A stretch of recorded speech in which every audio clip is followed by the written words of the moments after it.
everybody, welcome back to BnB Anime. I am Blue, and today I'm here with the very thankful, it's Brad. Hello, it's Brad. I am quite thankful. Today is Thanksgiving on day of recording, so I am quite thankful. How is Blue? I am well. Canadian Thanksgiving has already passed, so this is specifically for you Americans, US of A's. Did you have a good day? I did. It was interesting. It's the first Thanksgiving or even first major holiday we've had without my grandmother, so it was kind of somber. It was definitely weird. I haven't been around my dad's side of the family or everyone like that since the funeral, so it was weird.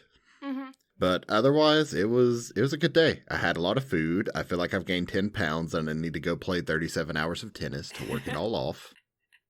But outside of that, I am in a very good mood because today's topic was quite good. Yeah. So today we are going to be getting into Cheer Boys this is the last of... Is it the last of This is the last of Sports Month. So this is the last of Sports Month. It is. So we definitely ended it on a really good note, in my opinion, without getting spoilery or actually getting into my actual thoughts. This took me by surprise, because you said this was for jokes, but this wasn't just jokes. No, well, that's the thing, is that overall, it's a very lighthearted anime. It does have some moments in there where it deals with some realistic issues that people go through in life, but the humor, even in, the most, self-deprecating, down on themselves moments, is consistent. And the animation style is quite amusing. There's, just consistent humor throughout it, probably more than any of the sport animes that we've covered so far, which is why I'm this one to me is a lot of fun. You see, I can agree with that, and I think you and I will have very similar thoughts come the end of this podcast, but I have a feeling that I'm gonna drop a bomb on you that you're not prepared for. I am intrigued. But before we get into all that nonsense, shall we talk about some news, considering I have more than usual today? Yeah, let's jump right into it. Let's do it. We are on the ball today for some reason. Why? What are we doing? What's up with us? I have no clue. This is odd. You would think with me being so full of turkey and other shit, I would just be lazy and be sitting here going, ugh, but no, I'm good to go. I'm wired. I've had so much caffeine today. It's unreal. I got woke up early, so I'm like, caffeine. So, first piece of news. Yuri on Ice has a new film announced. Oh, that's going to be exciting. I thought the series was done, but no.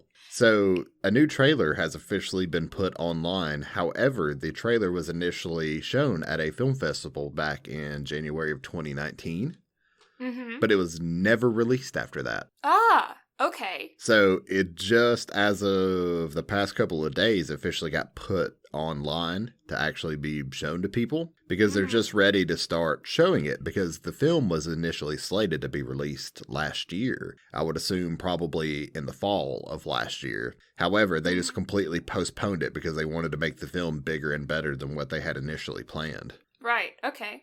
So I'm intrigued. How do you feel when, specifically video game companies do it a lot, but when a franchise or, I don't know, something that you really enjoy that's a series of things has a new thing coming out and then I don't know, just something that you're really hyped for has a new thing coming out and then they postpone it for, technical improvements and stuff. With video games, I mean, with anime and stuff, once it's released, but with video games, quite often things are put out in, beta and then updated as they go. What's your vibes on that? So, it all depends on the game, how it's released and how it's marketed.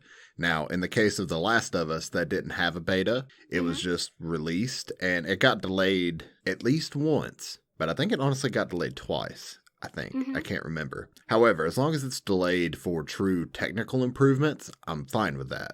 Now, if they're delaying it because they were slacking off, then that's something completely different. But then you have the case of Cyberpunk that's been delayed 3 or 4 times now. Mm-hmm.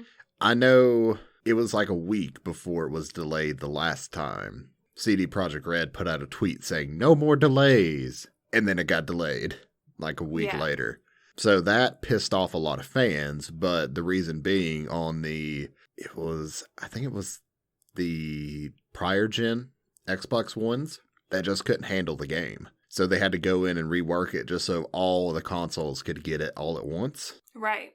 So again, I get it, but that one pissed off a lot of fans. For me personally, I don't necessarily care one way or the other. As long as we get a good game at the end of it, that's fine. Now with the early access system, like Steam does, I'm a little bit more iffy on that one. I get you're releasing it in early access so people can try out your game, and it's a really good fundraising for you and your development team to kind of get the cash flow going and everything else, but I don't think it's right to charge a full $60 for a game that's completely broken and busted in early access right off the bat, as is the case of Baldur's Gate. Because I was extremely excited for Baldur's Gate because it's Divinity, but bigger, badder, and it's based off of D&D 5th edition. So it goes full in depth and goes really well with the full D&D side of things, like dice rolls for everything you want to do, so on and so forth. However, they put it into early access right off the bat at $60. So it's a AAA title price on a game, but the save mechanic is broken. Dakota and some of our friends were playing it. They got 4 hours into a campaign and they found out they couldn't save it because the game is supposed to auto save after major events in the game, but they found out that it didn't, and they got 4 hours in and tried to manually save, but it was acting like it was auto-saving. Right. So it wouldn't actually let them save, and they went through some hellacious boss fights to get to where they were. That's like my old Game Boy Advance games. All of the batteries in them, the internal batteries, are dead. So now I can still play them, but you can't save any of them. Well, it's like, it's just whenever something like that happens, it's just so deflating. Like in the case of with Black Friday, Cyber Monday, and all that stuff going on, a lot of games right now are extremely cheap. Yeah. Walker just ended up buying GTA 5 on the PC and asked if I wanted to play with him. So I kind of loaded in with him and showed him the ropes, but that's all I wanted to do. And he was wondering why. And so I told him, I was like, look, man, I played that game whenever it came out on PS3, beat the whole campaign, played GTA Online with friends, got it whenever it came out on PS4. Did the same thing. And then got it on PC just to help my buddies with some of the new CEO stuff that came out and whatnot. But that's it. It's deflating every time you have to try to go through a game again, especially something that you don't have a lot of emotional attachment to. The Last of Us, I can go back and play anytime because I love that game to bits. But something like Grand Theft Auto, that's just GTA, there's not a lot of attachment there. So I don't know, man. Yeah, how do you feel about DLC? Because, like, if you think about, like, so many games have, like, so many different expansion packs and game packs and all this kind of stuff, you know, and you purchase them and you add them to a game. But then there are things like Minecraft that just update and add in whole new sections of their world, and you pay once and you get everything that you need to be able to play the game, and whenever there's a new, like, patch update, then everyone all gets it, right? Do you, imagine if Minecraft, like, if all of that was, you had to pay for it, like, you had to pay for every major update. It's one of those things to where I think depending upon what it is, some DLC is worth paying for, others are not. Back whenever Call of Duty used to charge $30 or $40 for a sole map pack, I was entirely against that. But you have games like The Witcher that will release an extra 60 hours worth of content in a season pass that's going to cost you $40. As long as the amount of fun and time that you're going to get out of it outweighs the cost, then I'm all for it. But that's also how I look at games in general. But if it's a few map packs and all that other stuff that's just that they're releasing for free now because of all the fan backlash, then I'm not for that. But making people pay for cosmetics and stuff like that, I'm okay with that because it doesn't enhance the game by any means, at least from giving anybody a technological edge. But I mean, even I've spent money on cosmetics, anime tracer packs, but that's besides the point. I think it all just depends on the content. Yeah. Skins and stuff I get, because it doesn't change anything, you know? Mm-hmm. It just is for your own entertainment. But when I get to things like The Sims is a fantastic example, the cost of their, like, even their, like, stuff packs being, like, $15 for, like, 10 items in the game, and then you compare that to other games where the updates and stuff are just, like, released. I don't know, it feels like money grab. Well, it is money grabbing, you know? It makes you lose faith in the companies that produce the games. Mm-hmm. And especially because The Sims is made by EA, and EA is the biggest cash grab company I have ever seen. Yeah. And The Sims is probably the biggest, I'm not even sure, but it's their biggest cash grab. Yeah, because I know like that you said, FIFA it's $15 gets them a lot of for money as well. Yeah, it's $15 for a stuff pack that gets you maybe 10 items. Yeah. And they release stuff quite continuously. Yeah. Not only that, but Sims 4 has been out for how long now? I think it was like 2010. I don't know. I feel like it's been out for a while. So it's been out for that long, and they're still releasing big packs that they charge $40 for their expansion packs, right? Their expansion packs, I think it's $60. I don't know. I'm in Canadian, so. So I think it's 40 or 50 American for stuff packs, 25 or 30 for game packs, and then $10 to $15 for stuff packs. I think if you get one of each, the deal, like when you bundle them, I think it rounds to about 100 Canadian dollars. That's just off the top of my head, though. I haven't looked in a long time. Yeah, if you bundle it, it's cheaper, but that still doesn't, in my opinion, make it better. No. You can't ever not put your shit on sale and charge people ridiculous fucking prices for your shit that's extremely outdated and doesn't add that much to the game. Yeah. And especially as lackluster as Sims is with a lot of their customization and stuff. Sure, your outfits are nice, but you and I have went off on a tangent about The Sims before about how they're not truly inclusive with everything, and how a simple color wheel for skin tones and a lot of other customization is just lacking, and it's shit that people have been pushing for ages, and it's not even confirmed that you're going to get it in The Sims 5, which The Sims 5, by the way, is going to make all your shit from The Sims 4 just irrelevant at that point. Yeah.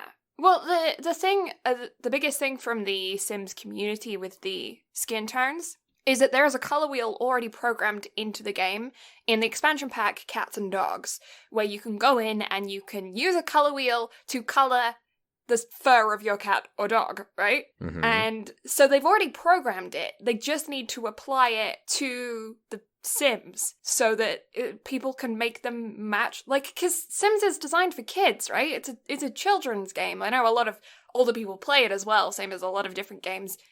Play whatever makes you happy, right? But its target audience is their target audience is quite young. And I remember playing The Sims growing up, and it would suck if I went into a game and tried to make myself as you would do in a simulation game, and you can't make yourself because your skin tone isn't there. Mm-hmm. And they added a few hair types as well. They added some more curly hair types. But I don't know. It just feels like they're and when they do that kind of stuff, it doesn't feel like they're doing it genuinely. It feels like EA is jumping in because otherwise they're gonna get called out for racism. So they're like, okay, well, I guess we'll, add in some extra hair types, and it's like, okay, you're only doing this for publicity. Mm-hmm. There's stuff like that I don't get. Yeah. And yet they're doing everything they can to try to grab as much money, but you're also putting those hair types and stuff behind a paywall. Yeah. I don't think inclusion should come behind a paywall, in my opinion. Mm-hmm. Yeah, I forgot what I was going to say. But I don't know. I guess I just find it weird how some games will have the most in-depth character customization that I've ever seen, and then you have Sims that is a true simulation of life and being able to create your character and try to create your ideal life in a game. But it's lacking in that department. Yeah, I remember what I was going to say now. The thing about it with the expansions and stuff is because there's been so many versions of The Sims, like we're on Sims 4, there's been so many different expansions and stuff that have already previously been released, and the Sims community have their favorites. And it takes a really long time for the Sims community to get their favorite expansions to come out. Like, Sims University only came out, like, what, 2 years ago? A year ago. Came out a year ago. Was it that long ago? Because I thought you streamed that earlier this year. It might have been the beginning of this year. I think I was still in Clayton, but I think it was earlier this year, so I don't think it's been a year yet. I could be wrong. Yeah, I don't know. I honestly, I feel like it's been around a year since Sims University came out. And Sims University, I think, was the biggest expansion pack of Sims 3. Mm-hmm. And we didn't get it until how many years after Sims 4 was released? Anyway, we went on a whole different tangent there. Yeah, but still, I think the point about DLC and all that came across. I've rambled a lot because I get kind of passionate about DLC. Yeah, no, I do too. Because obviously I want, like, indie creators and stuff like that to be able to release DLC to then be able to work on new projects, right? Because, you know, if they don't have a game blow up right away, but they have a core group of fans, and that core group of fans wants more content for it, and they're willing to pay for it so that they can actually make more content, then I'm all for DLC. I'm just not a huge fan of massive companies releasing tiny things for a lot of money that they don't give enough. Mm-hmm. And again, I think it goes back to the value has to match the quality of life of the product that you're getting. Yeah. Like, again, Witcher 3 DLC that gives you 60 hours of content for $40 makes sense. Mm-hmm. But $10 or $15 for 10 in-game items that barely touches cosmetically, that's bullshit. Mm-hmm. Again, that's just my opinion, and I'm sure any big Sims fans that listen to that may or may not disagree. I don't know. But it's just, to me, the ends do not justify the means. I feel like most Sims fans feel like the prices are too much. Mm-hmm. I don't know. It's just odd. Mm-hmm. Next piece of news. So, what have we talked about for the past 87 weeks?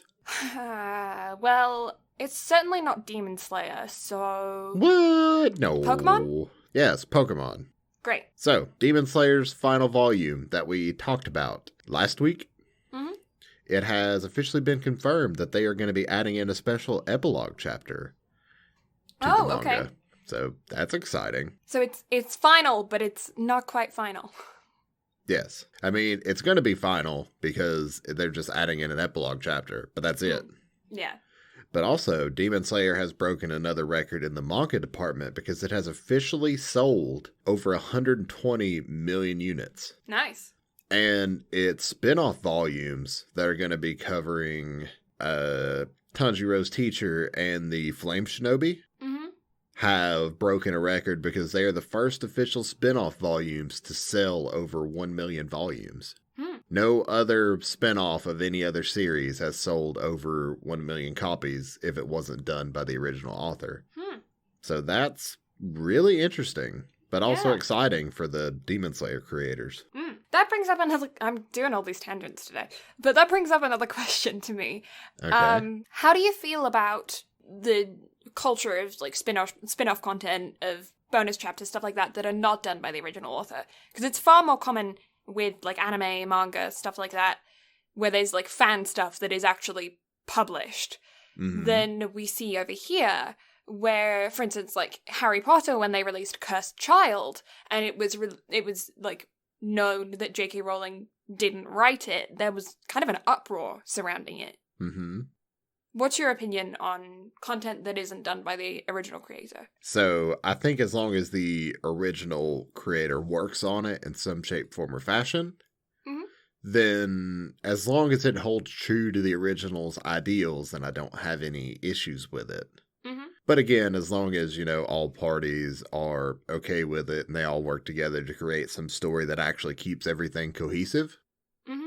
Because it's only whenever shit that spins off, no pun intended, but kind of spirals out of control. Right, yeah. That's where I kind of take issue with stuff like that happening. The Cursed Child can go burn in hell, and the person who wrote the Harry Potter books, I mean, the ancient scripts already should be, but that's a different story.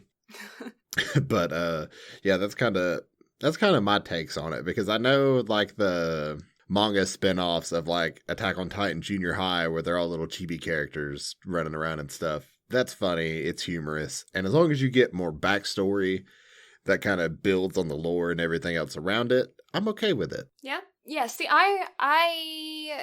I'm cool with stuff that, like, fans and stuff, whatever, whoever publishes it does, even if it's, like, really not canon, so long as they state not canon, unofficial, that kind of stuff with it, because then you can just kind of take it like a fan fiction and read it like that and enjoy it, and then go back to your other content and be like, yeah, but this is the actual story. That was just somebody else's opinion, you know? Mm-hmm.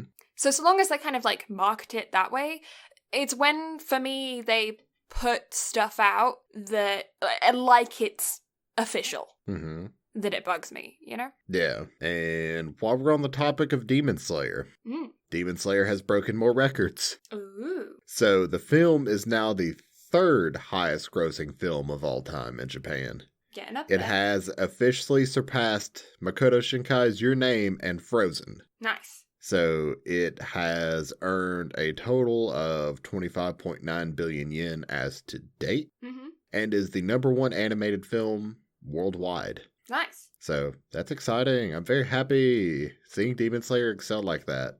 Yeah. But also seeing how close it is to finally taking the top spot. I feel like that's going to be just groundbreaking. If something that new can take the top spot of the #1 grossing or just #1 grossing film of all time in Japan. Yeah, especially when it's something that's a part of something else. I find that quite unique that it's doing so well when it's not just an independent film. Oh yeah, 100%. Now, do you know what films it's sitting behind to be able to take the top spot? Isn't Spirited Away up there, or did it already surpass Spirited Away? Spirited Away is #1. Do you know what #2 is? Because #2 might shock you.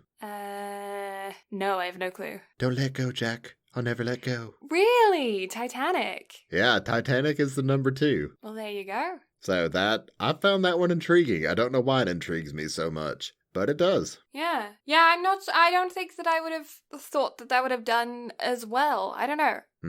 They both could have filled that damn door. They both could have. I think Mythbusters actually tested that theory, and it came out to be true. They both could have fit. That film is bullshit. Creators, how dare you? I know you made one of the most successful films of all time, but how dare you? Have you seen Titanic's alternate ending? No. Okay, so there's an extra scene, a bonus scene that was cut from the film of like the last moments where she throws the spoiler alert. It was out in 1997. If you haven't seen it already, then but she throws the necklace off of the boat, right? There's a different version of that that's like minutes long. So yeah, if you guys are interested in seeing the alternate ending of Titanic, it's really bad. You can go and see the scene that was cut. Huh. Yeah. So Lisa is the first female artist to top song download sales. So that's a fucking headline. In Japan for 6 weeks. Okay. So Demon Slayer's Homura is the third song to ever accomplish that feat. It's only been done twice before by an artist with Kenshi Yonezu's Lemon and Uma Toshika. So only one other artist has accomplished that, but it was the same artist twice. Wow, okay. So that's exciting. So Demon Slayer's knocked off, 3 records this week? It has. But also, on the note of Homura, that song has also been nominated for Song of the Year in Japan. Wow. Yeah, so Demon Slayer's killing it, just all over the place. But that makes me happy, in general. Demon Slayer deserves it. Demon Slayer deserves all the fucking awards. Yeah, I feel like the next anime convention where people are actually going to be able to be there at conventions, we're going to see so many Demon Slayer cosplayers. Look.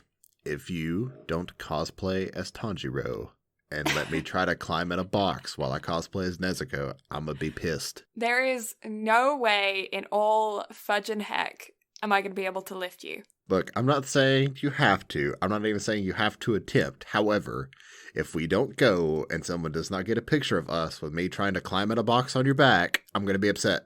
Can it be a really small box? It has to be a really small box. It doesn't fit the cosplay otherwise. Okay, perfect. We can do that.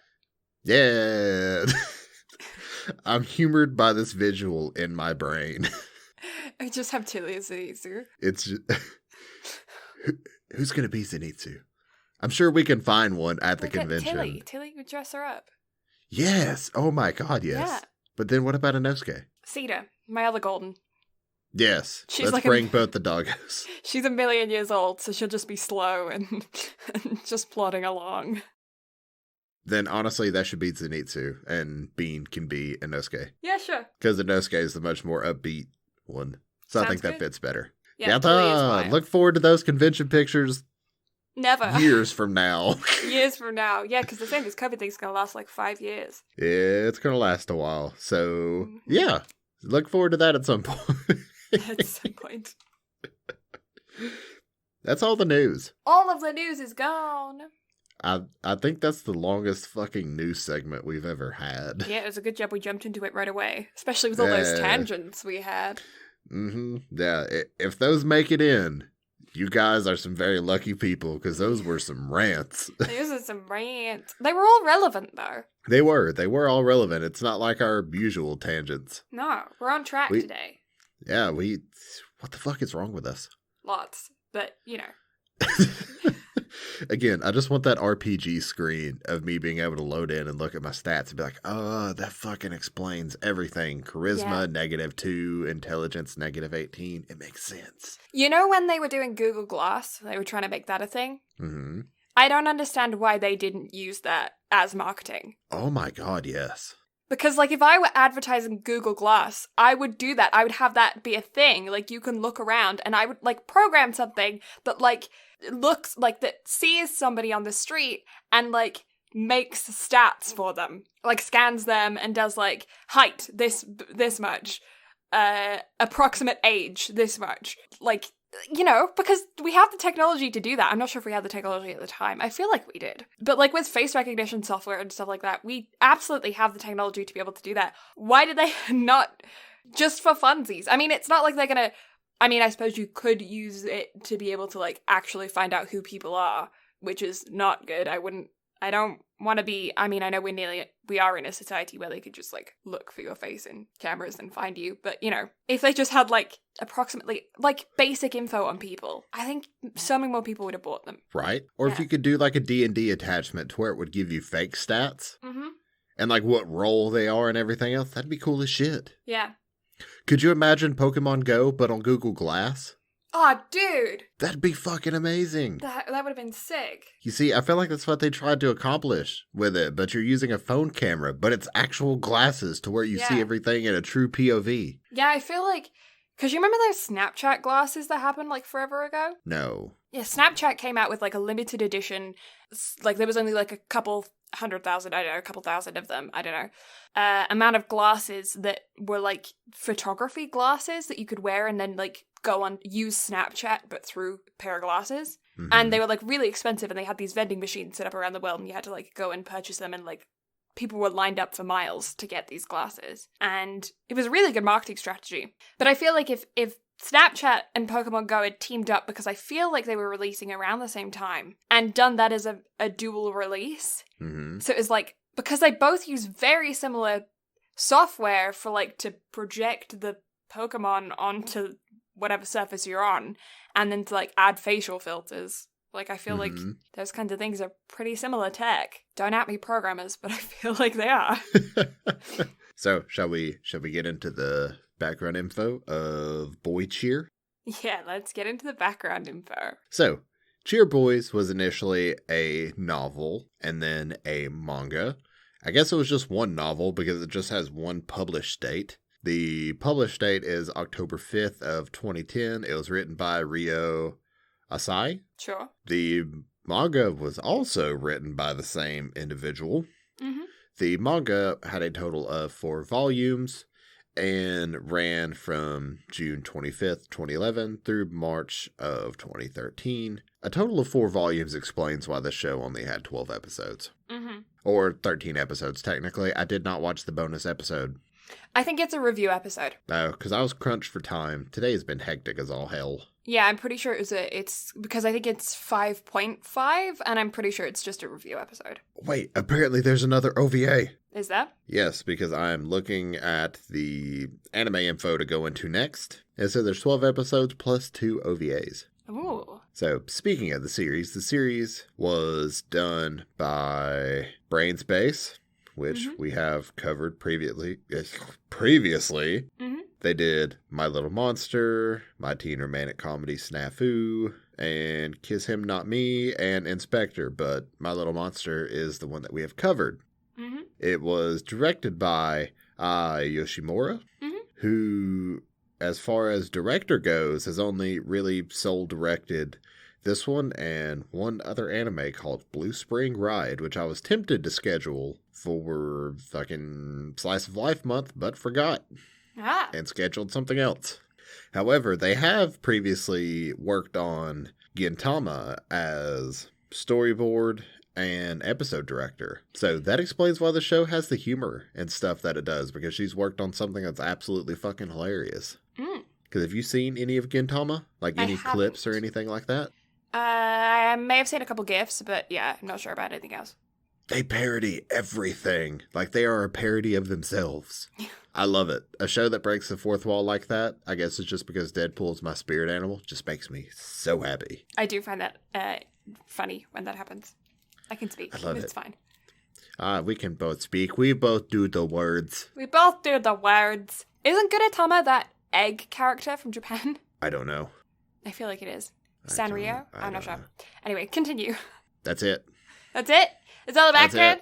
Okay. I sped through the background. I did not speed through the news, but you bet your ass I sped through that background. Okay, well then let me speed through this overview of the Amanu.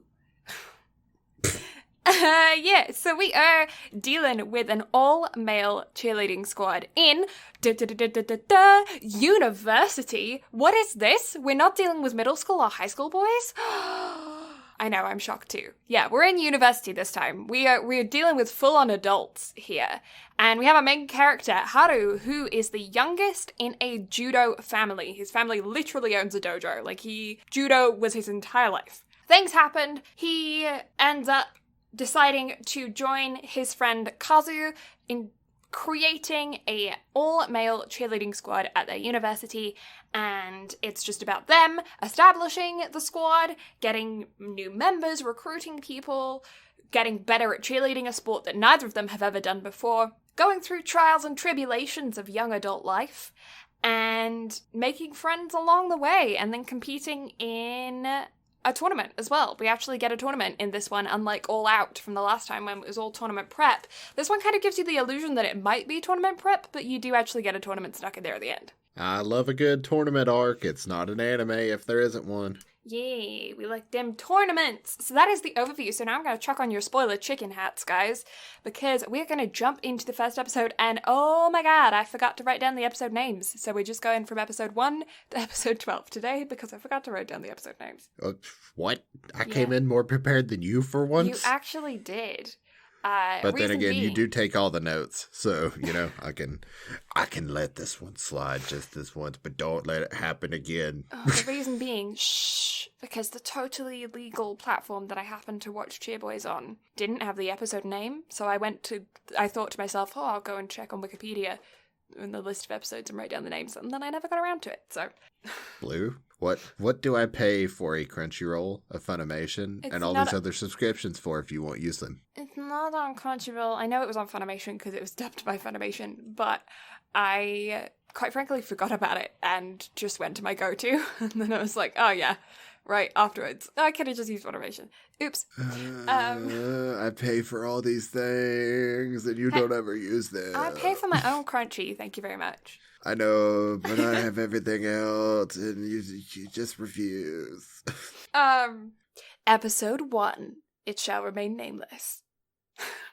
Haru is a first-year university student who is the youngest in a judo family. Not that I didn't already say that.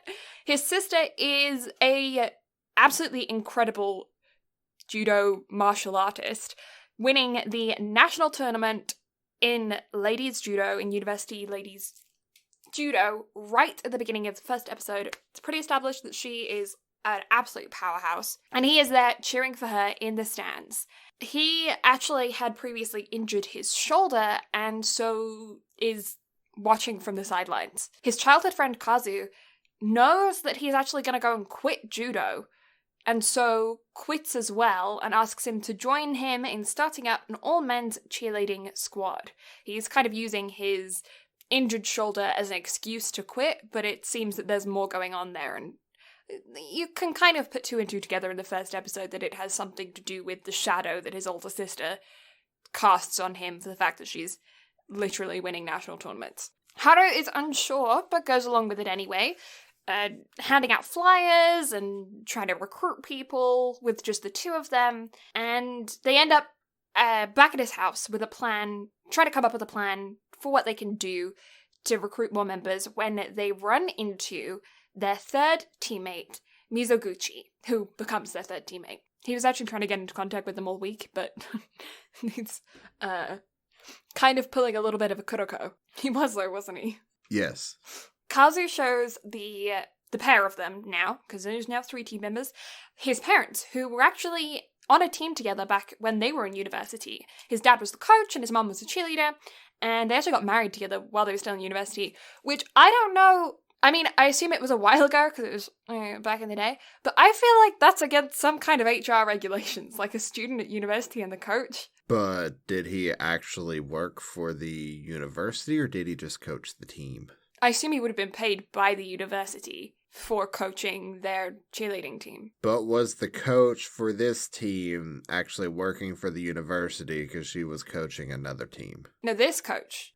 This coach was coaching the all-girls team at the university, and then ended up coaching their team as well. No, but I'm talking about the coach from our team for this show. She did not work for the school, she worked for the other team. Did she? Yes. I don't know. Am I making sense? Or am I burning everything down? I feel like I'm confused. Not I am confused. I'm throwing a wrench into everything because I don't fucking know. I'm trying to fuck.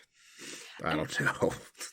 I feel like the coaches for the university teams cheerleading squads would have been paid for by the university as like a sports coach. Because I feel like, in American football, the college football, the coaches are paid for by the university, not the team. So here's a thought. Right. Why are none of the coaches in sports anime ever talked about as if they're actually part of the school? They're always like outside entities. They're like, oh, I'm going to coach this team now because a player approached me and blah, blah, blah.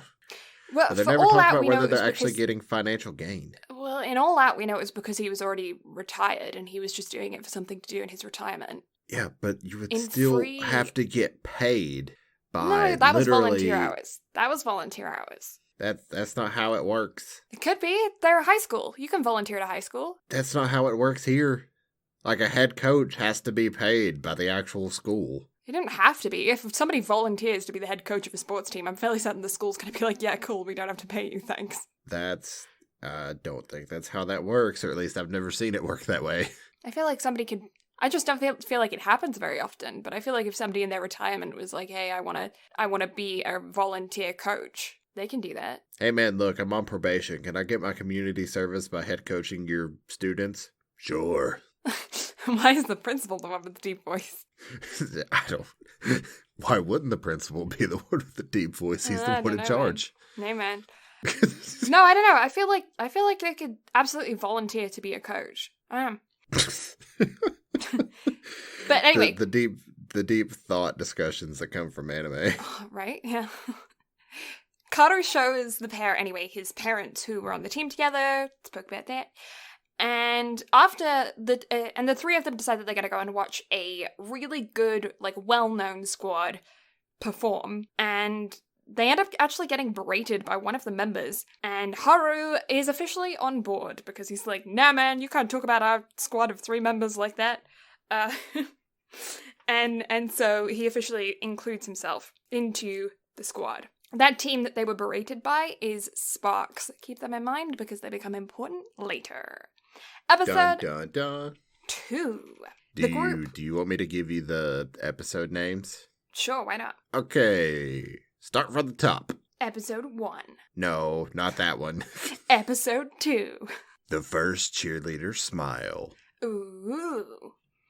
The group get a text from a new recruit, Ton, who decides to meet up with them at a cafe, which is kind of like their regular joint. It was the regular joint for Kazu and Haru when they were in judo, and so it just kind of became their like regular place. It's also some place that a lot of the university students like go to, so they end up there a lot. You think There's they a lot did of scenes that as there. a cop out to not have to animate other places? They're Yeah. just like, they're always going to hang out here. Yeah, it's their always hangout. So yeah, that's the place that they always go to. And yeah, they end up meeting up with him there. And the 4 of them start practicing together, even though 2 of them are non-athletes. And they're all looking pretty shabby. They can't do really, basic stuff when it comes to cheerleading, like handstands. They have no core strength. They, are starting from scratch. And even our 2 judo athletes they don't have the same level of flexibility. They don't have the same tumbling skills. They don't have any of the gymnastics element to cheerleading. And they also have horrible rhythm when it comes to, like, the dance element as well. So, although the 2 of them are starting off already with, like, stamina and basic strength, they don't have the same technique that you need for cheerleading. So they're all, like, starting off right at the beginning, right from scratch. However, when walking home from practice, they end up bumping into 2 guys who are tumbling at the tennis courts. Tumbling meaning, doing, like, flips and shit. I don't know how else to describe it. A sequence of flips. Sequence of backflips. Yeah. Also, one is not supposed to be doing non-tennis activities on tennis courts. Yeah. I'm fairly certain everywhere you go, there are signs up that says courts are for tennis only, nothing else. You know what pisses me off? What? The little shits that go to the tennis courts that we always go to play, that just come over there to play soccer. Why? I don't know. Like, shit makes no sense. Not only that, but they steal the fucking benches, so we don't have anywhere to sit down in between sets. Makes me angry. I don't feel like a tennis court would be a good place to play football. I don't understand. We should cover a soccer anime at some point. I have quite a few. I'm not surprised. I think Giant Killing was pretty good. I don't remember, though. In my head, it's like, when you said football anime, that's the first one that came into my head. So here's the thought. Since we're going to do Sports Month in May, should I reschedule the first season of Haikyuu to May, or should I just leave it in January? I'd leave it in January, because if it's a hit, then we can do season 2 in May. Because we're going to do season 2 at free, right? Because that did so well. Yes, sure. Let's go with that. I haven't scheduled out that far. I don't know. Don't know yet. Anyway. But yeah, they're at the tennis courts and they see these 2 guys tumbling, and they decide to tag along with them when they go to the cafe for food.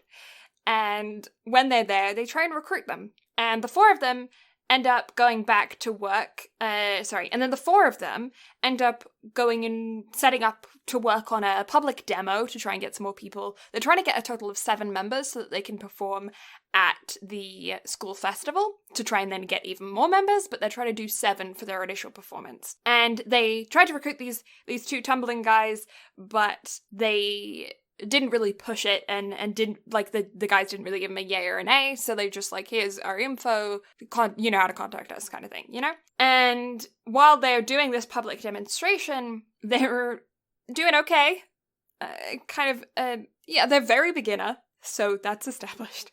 But then the tumbling duo are actually there, and they decide to add on to their routine a little bit and chuck on some flair on that. And they join the team. So only 1 more member is needed for them to be able to perform at the school festival. What did you think about this being their first kind of performance? Typical. Yeah. Again, they didn't do that good of a job. It was awkward, so it makes sense because they hadn't been doing it that long. Yeah. Fair I don't point. know. I still didn't have a lot of expectations out of the show at this point. Yeah, I feel ya. So let's jump into episode 3. The 7th Squirrel Eye. Ooh. I don't understand the squirrel part because it's SQUIRRELURAI. Isn't that character that Sho always wears on his shirt? Maybe. Yeah, I think it is. I don't. And he's the 7th, so that makes sense. I wonder what squirrel is in Japanese. I have no clue. I'm about to find out. Risu. For some reason, I felt like that they're just like trying to tack squirrel in Japanese on the end of squirrel. Or that was just squirrel in Japanese. I don't know what I was expecting, so that's why I was trying to figure out what the hell was going on.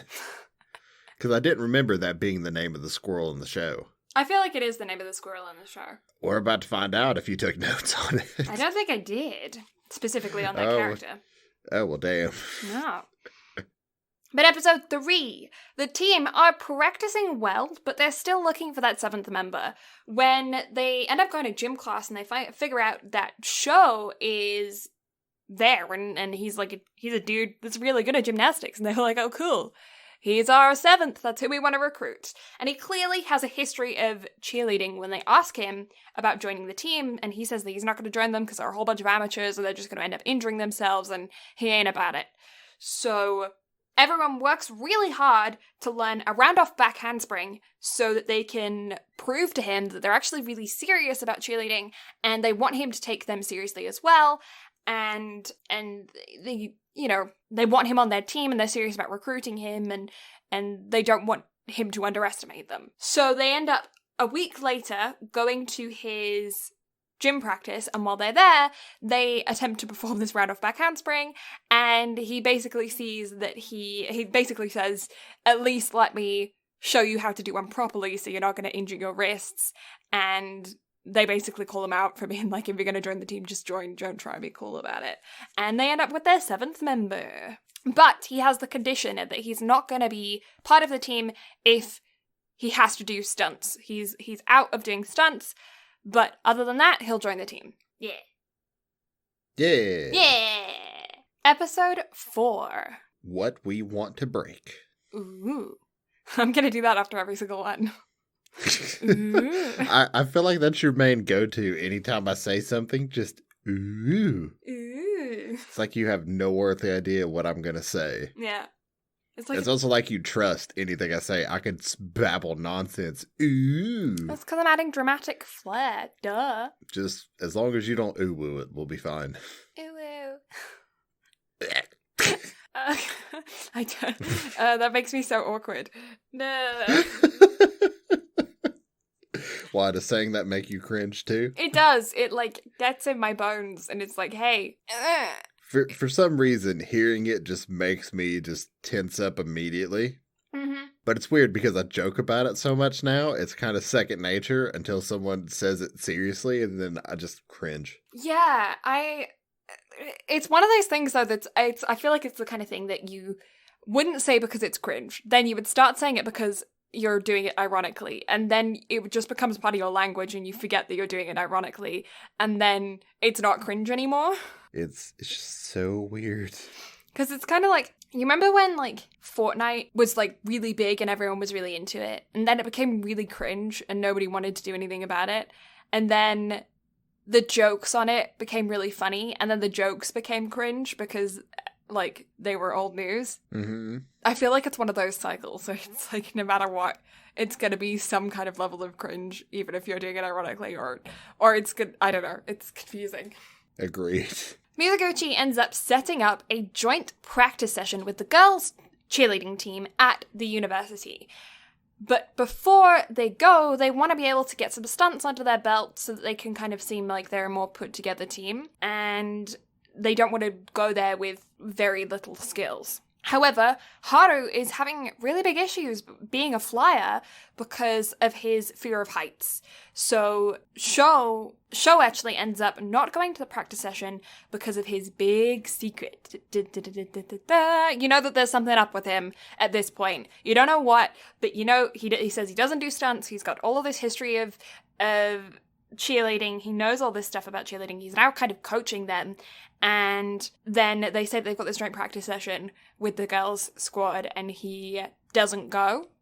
You can put together that there's something going on there. But the others get some really actually good info out of it. You know, they go and their coach is like kind of berating them and tearing them apart, but they're getting some really good practical information from it. They even bump into a couple of those intense cheerleaders from the Sparks squad that they went to go watch. They end up meeting on Haru's rooftop. Haru lives in a building with the dojo under where they live, and then the top floor is just like an empty roof. And that roof is another scene where they frequent. And so they end up going to meet on Haru's rooftop and have like a really big bonding moment where they also decide on their team name, which they establish to be the Breakers, so that they can break through all of their troubles and things that they have going on in their lives. It's kind of cringe. Slight cringe. Slight cringe. It's one of those things where they don't have anybody that's really cynical in the team.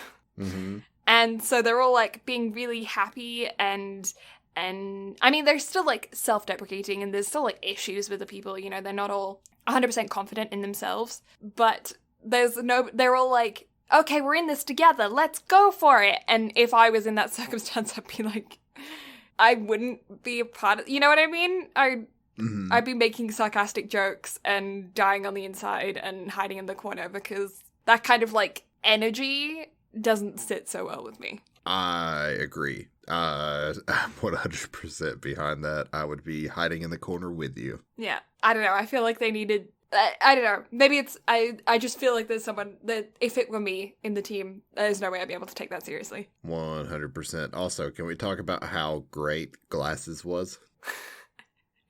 I don't remember his name. I just remember thinking of him as Glasses the whole time. Mm-hmm. His character just amused me to no end. Mm-hmm. Because I sit back and think, and I was like, you know, that would probably be me if I were incredibly intelligent. His quotes. His quotes were amazing.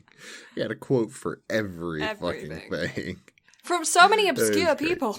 Mm-hmm. Just all over the place. But a good time. The fact that he failed his entrance exams twice. Do what? The fact that he failed his uni entrance exams twice. I don't get that. I think it was performance anxiety. I think that's what they put it down to. I think so. But if you're that incredibly intelligent and you always do well through school, how the fuck do you bomb entrance exams? I think one of them he got sick. I don't remember though. They said so. It was a pretty quick conversation. It was a very quick conversation. I watched this dubbed, by the way. Oh, did you? What did you think of the dub? I didn't have any issues with it. One of the characters, it was the dude with the really drastically over-animated lips. Oh, the Chinese guy? Chen, I think his name is? Yes. So he was voiced by the same character that did Frieza. Oh, okay. And the second I heard it, I couldn't get it out of my head. I just kept seeing him as this little short white dude with a tail and a purple top on his head.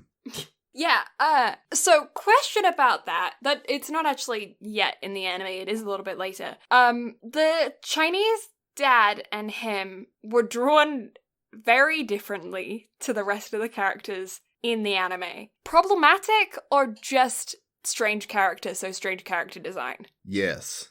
Great. Because I was sitting there watching the whole thing the whole time and I'm going, I am not sure if they're doing this as like a... Because, like, there's one dude there, like, with an afro that goes, like, broccoli all the time, you know? Like, he's... Mm-hmm. They clearly make fun of every single one of the characters. There's jokes throughout it. So I don't know if it was, like, a specific character design that they did for jokes, or if it was them being problematic. I feel like you could take it however you want to take it. Yeah, I which honestly isn't necessarily a good thing. Yeah, I honestly don't know which they were going for, but I do know that I noticed it and was like, yeah, might have to bring this up during the podcast, that I'm not sure how... I mean, I don't know enough about the cultural side of things to know if that's like a thing. Well, if I'm not mistaken, in the anime world... or just the animation world in general, the Chinese, Japanese, and Koreans don't get along well at all. Mm-hmm. However, it is a good thing that honestly, it seems like those bridges are being mended because the fact that Crunchyroll is doing a lot of webtoon animes means the Koreans and Chinese are collaborating more. Mm-hmm. And if I'm not mistaken, there's been one or two like fully Chinese done animes come out as well. Yeah, well, So a lot of like webtoons a lot of are those really bridges good. are being. So it seems like a lot of those bridges are being mended slowly but surely. Yeah, and this was a while ago. It wasn't super long ago. It came out in 2016. So it's not like it was like a really long time ago, but culture right now is moving so quickly and changing so rapidly. It's hard to tell what was okay back when things were released that are no longer okay now. Had you and I started this podcast back then, we might have had a little bit better answer, but just because of how much so much shit has progressed, I don't know. I don't have an answer for that. Yeah, all I know is that I noticed it, and I'm not entirely sure if it's a dig or not. I'm not sure either. Let's go with the fact that they just did it to be quirky and not problematic. Yeah, because I mean, they make fun of a lot of other characters, but that specific character drawing, the fact that it was different, maybe, and the voices, the sub to the voices are very specific. But then he has like a nice moment at the end where he sticks up for his teammates. So, ow, I hit my elbow. That's instead of stomach-chan every episode, that's what we get every episode now. I know, now you're getting elbow-chan. But the thing is, elbow-chan, I don't think has ever been introduced. No. Because that actually gets cut out, whereas every time you talk about your stomach growling, that gets left in. That gets left in. Okay, episode 5. Let's go Breakers. The team are practicing hard all summer as they only have 2 months left until the school festival. One of the Tumble twins, that's what I'm calling them, they were a soccer player and a baseball player, but they've known each other since like elementary school. So, and they were the two guys who jumped in the original thing, so I just always call them Tumble twins in my brain, has a sprained wrist. So they're all struggling with Kazu's mom's routine, and they're blaming themselves, and they're really, like, feeling down on themselves, and they're not doing good at, like, keeping up with their emotions. So Haru gets really angry at them and ends up giving, like, an embarrassing yet pretty funny speech to rally the troops. It's quite a... I don't know if they did it in the dubbed, but they did obviously in the subbed. There were little digs at people while he was trying to, like, build up their confidence. Oh, yeah. Yeah. Haru even manages to push through his fear of heights enough to be able to fly. The performance comes, and everyone's confidence is much stronger than before. Tumble twins, one of the tumble twin that was injured has now healed, and Ton has a girlfriend. They end up absolutely killing the performance. Yay! Yatta! So this is the first time you get to see them actually perform. Thoughts and opinions? I was pleased. Yeah? They made the progression slow, but so much time passed to where it was kind of believable for seeing how well everything slowly started working. Yeah, I don't think that there's anything that happened too quickly to be realistic. Like, everything about the show was pretty well, I guess, laid out. Now, I can't say a team of people that have never cheered before spoilers, but could make the national team. I do, because it's Japan. Cheerleading isn't a massive sport in Japan, and I feel like that there wouldn't be the same level of competition as, say, the States. Especially considering it was university nationals, so it was only university teams going up against universities. I don't know. I guess I didn't give it that much thought because people get full scholarships here for cheerleading to it's actually very go different. to college. Yeah, so America is like the only place that cheerleading matters. No, I'm not saying that to be mean. Cheerleading's an incredible sport, but it's not taken seriously as a sport in a lot of other countries. I'm quoting that. It's kind of true, though. Like, it's not, like, you don't... I mean, I know in Canada and the UK and Australia and stuff, they are building the sport, but it's not on the same level as other sports. It's still, like, there's still a lot of stigma around it as people's being like, oh, you're just for the sidelines, you're just, half show entertainment. And it's not a lot of people, they still have that, like, vibe of it's not a real sport kind of thing, which is completely incorrect because, I mean, just look at it as a sport, but... Yeah. You know what we didn't get a lot of in this show? What? Or as much as I thought we would end up getting with it being a sports anime? Plot. That's true. There wasn't any, really. No, not that I can think of off the top of my head. Like, nothing stood out to where I could just text you and go, there's a plot!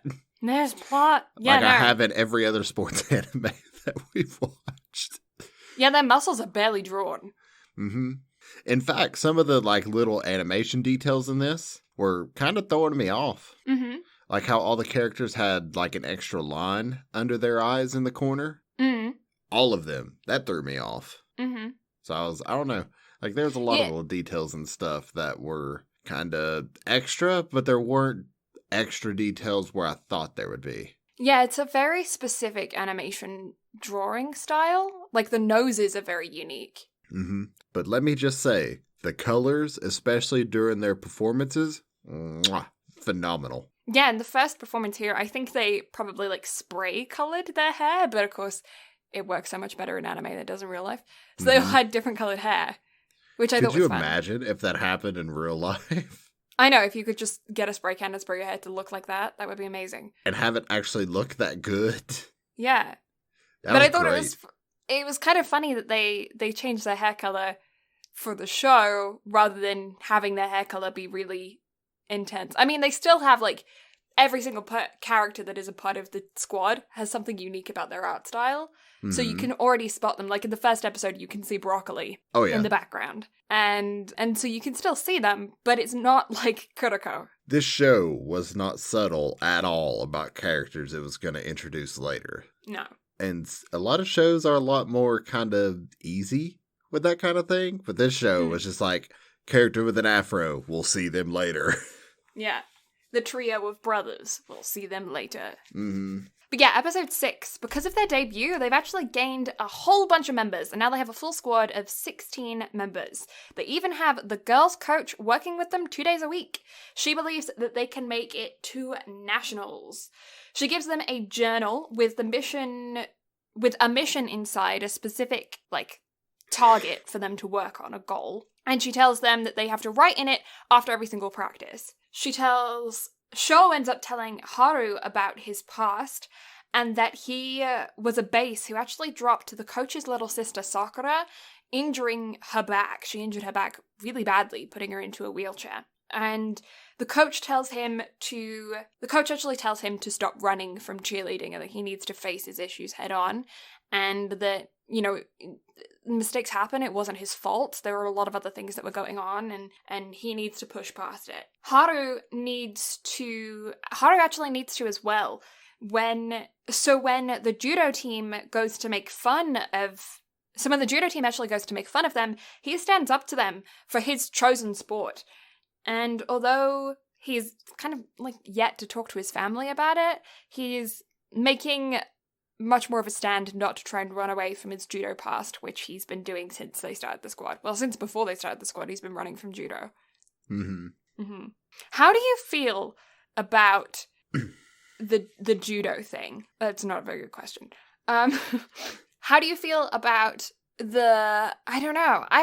Maybe it's just because I'm so used to like somebody overcoming a sport and then going back to that sport and facing it, but I feel like the judo thing was kind of left, like I wanted them to make a bigger deal out of it. I disagree. Yeah? I think they did just fine with them overcoming it with him, his best friend, and his sister all sparring in the last episode. I thought that was great.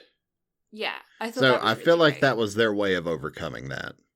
Now, them having this little scene of him standing up to the judo team with them going and making fun of him, I found that very unrealistic. Mm-hmm. Because that doesn't make any sense. Like, they wouldn't, had this been real life, they wouldn't do it. I realize it's anime, but they literally did that just for the sake of showing growth. Yeah. But that's it. It made no sense as to why they would be doing that from the beginning. What do you mean? What made no sense? As to why the judo team would be going to try to pick fun. Really? You think that doesn't... I feel like I feel like that would be a thing, because he's in a... Judo is such a sport that's like... It's got that like masculine vibe of manly men do martial arts. You know what I mean? And I know that's a huge stereotype, and it's not every single martial artist that's out there, but it does have that kind of energy to it. And cheerleading has this kind of opposite energy where it's seen as feminine and girly and gay, you know?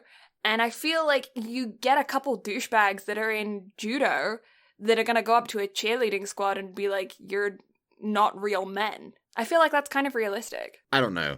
I feel like they did that just to show character development, but to me, I just found it kind of meh. Yeah. Yeah, I can understand your point. I don't know that they would necessarily react the same way in real life than that, but I can definitely see people that are, like, that were previously on a judo team. Judo team? You're not on teams at judo. What am I going on about? They were part of a dojo. I can see them getting made fun of by, like, assholes for doing cheerleading. Mm-hmm. Not that I mean, judo. maybe before, but now I feel like the stigma around cheerleading is changing to where Yeah, I definitely. know guys that are on like cheerleading squads and whatnot. So I don't. Maybe that's why I don't. I I've been also out feel of like that's school an for a American long thing, time, though, man. because cheerleading is so much more of a big sport in America.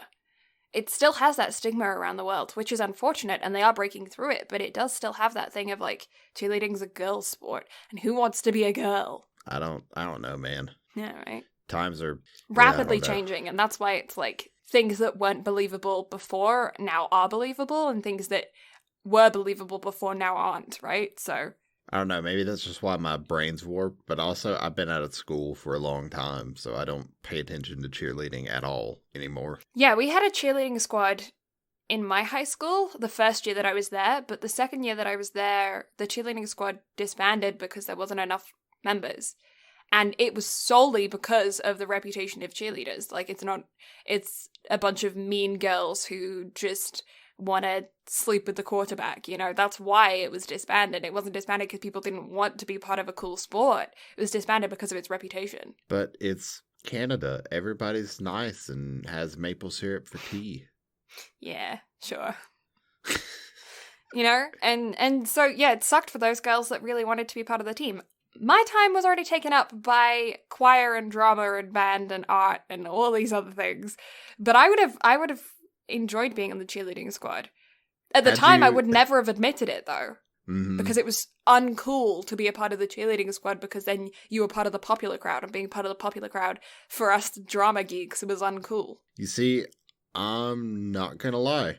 Had I watched this while I was in high school, I might have considered trying cheerleading. You would have made a good base. Sports animes are weird, man. I know, right? And I wish I could do a backflip so bad. I could see you being a good flyer. I'm too tall. Nah, you're fine. I'm too tall. I would have whacked someone with my limbs. Yeah, but you see, you're also light, so I feel like you could be flung really high up, and with you being tall, it would look very majestic. Maybe. Like an eagle, just... Episode 7. Strain. New member Hisashi. New member Hisashi is putting strain on the team because of his serious attitude compared to everyone else who are taking a more fun approach to cheerleading. However, some of the new team members aren't dedicating themselves properly, so he does have a leg to stand on, but he's not really going about it in the right way. He's being very snappy and snarky towards the rest of the team members, calling them out on stuff that he does have, like, reason to call them out on, but he's doing it kind of in a way that feels like they're getting insulted. And at the Christmas party, with just a month left to the national qualifiers, they end up coming to a head and he ends up storming out. What was your opinion on the Hisashi broccoli war? To be honest, I don't really remember. Yeah? Because at this point I was kind of cramming it in just to try to get it finished. But also, I don't really know, because my brain was like, okay, they're going to get over it because nationals are coming up. So I'm just kind of curious how it's going to play out. So I didn't really put too much thought into it, if that makes sense. Yeah, it makes sense. I don't know. My brain works weird. No, I get you. Episode 8. The dawning of a bond. Wow, that's intense. Hisashi tells Haru that he's going to quit the team. He's like, I've had it up to here with all these guys that are just half-assing their practices, and they're not taking this seriously, and I'm putting all this work in. I'm coming to practice early every single day. I'm, like, putting all this effort in, and all these guys are just, like, not working as hard as I am. And you're seeing that, for instance, in examples like everyone having their part-time jobs. They have to leave practice early. And he's like, well, why aren't they arranging their part-time job schedule around practice? And everyone's like, because we're university students and we have to pay bills. And then, for instance, like the third years who are going job hunting because they're trying to leave universities at the end of the year and they need to have a job to go into. And you know, there's more important things to the rest of the team members, but Hisashi is willing to sacrifice everything for cheerleading, and they're not on the same page. They're not as serious about it as he is because they have things they need to get done. They have lives. And he's in a more of a position where he's willing to let all of that go for it. Kazu actually goes to visit his grandmother in hospital, and something's wrong, but he's not saying anything. The team realized that Hisashi was actually working harder than anyone else, and he was helping other people practice after hours. He was, you know, making training regimes for other people. He knew specific things about specific people that were their strengths and their weaknesses. And he really believed in everyone and in the team, but they disappointed him. They band together and they get him back, and they end up having a training camp montage over the rest of winter break, and things are actually looking pretty good for them right now. Episode 9.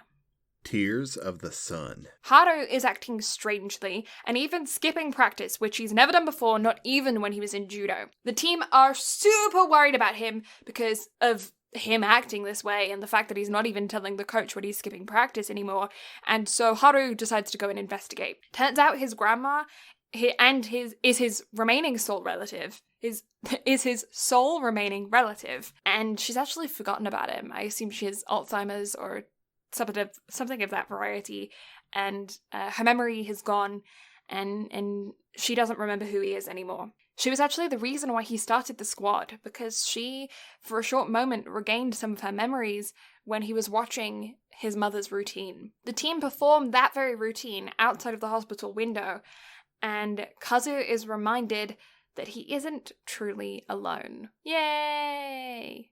So, is it odd that I picked up on that from the first hospital visit that he had with his grandmother? You've had someone in your life that had Alzheimer's, though, haven't you? Yes. So but no, also, I don't know. it's just, I don't know, something about it. Just, they played it off and acted it perfectly in that first scene to where I was like, something's wrong with his grandmother of that variety, but I wasn't 100% certain. Mm-hmm. So whenever I saw this, I got a little emotional because like, oh, it's so sweet.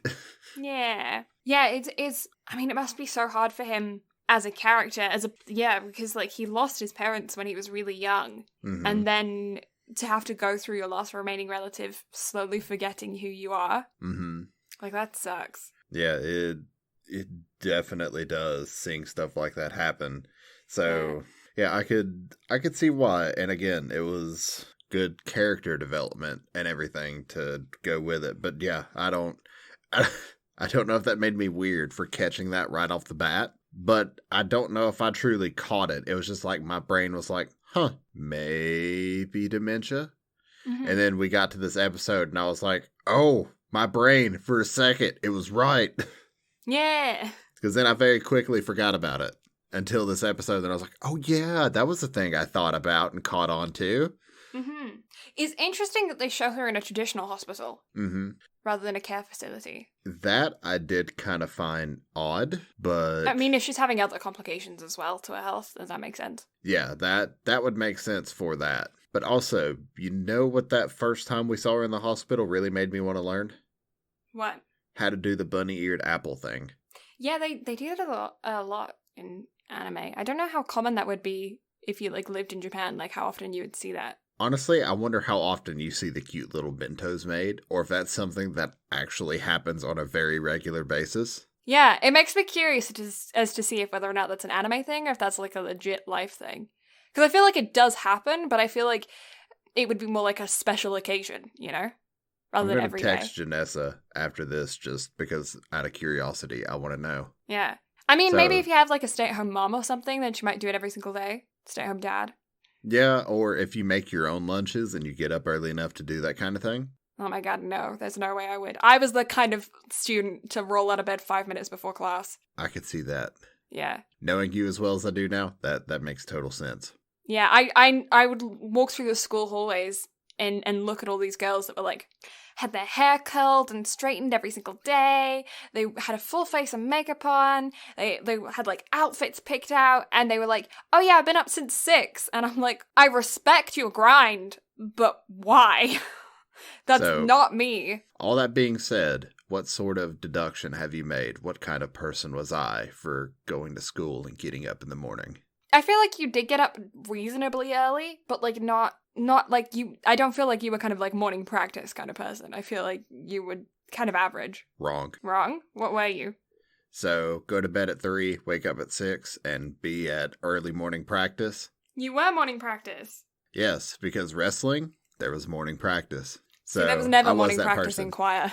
But you see, that makes sense though, because nobody wants to get up and sing early in the morning.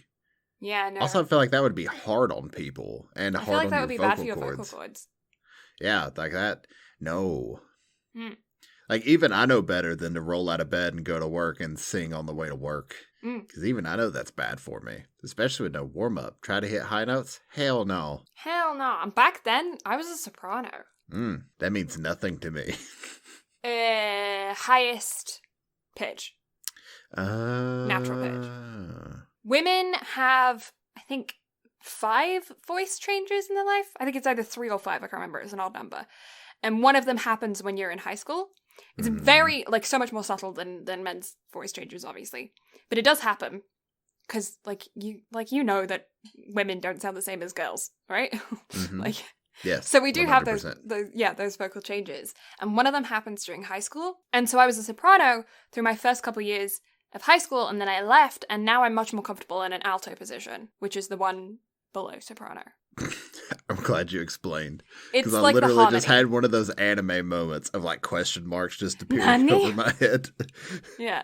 No, it's like the harmonization to soprano. So if soprano okay. carries the melody, alto would be the harmony. I about said something stupid, but I'm going to keep that one to myself.